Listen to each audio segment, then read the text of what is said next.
on pouvait le craindre, le marché parisien clôture en baisse de 0,94%, mais parvient à préserver de justesse le seuil des 5600 points. Alors la séance aurait pu être beaucoup plus volatile avec la flambée du pétrole qui a vivement réagi après une attaque des infrastructures pétrolières en Arabie Saoudite ce week-end par des drones, un événement qui a provoqué un regain de tensions géopolitiques entre Washington et Téhéran, accusé par les États-Unis d'être derrière les attaques. Quoi qu'il en soit, cet incident est la plus importante attaque d'infrastructures en Arabie Saoudite depuis 10 ans et selon les spécialistes, à court terme, ce serait 5% de la production mondiale de pétrole qui serait concernée. De quoi faire s'envoler donc le baril de Brent de plus de 11% à 67,30 $ le baril. Nouvelle qui n'a pas tardé d'ailleurs à faire réagir Donald Trump qui a fait savoir sur Twitter qu'il avait l'intention d'autoriser l'accès aux réserves stratégiques américaines de pétrole. Cet envolée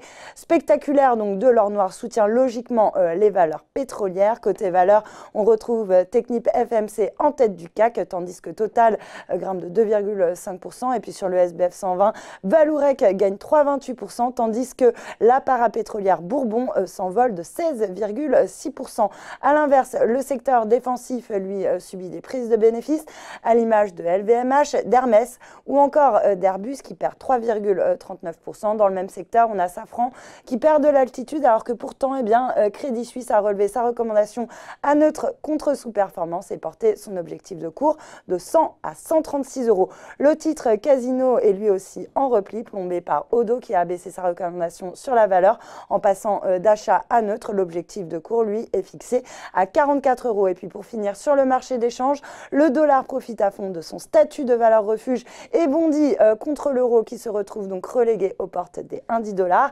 Autre valeur refuge par excellence, l'once d'or qui profite à plein du regain de tensions géopolitiques et en profite donc pour s'installer confortablement au-dessus du seuil des 1500 $ l'once.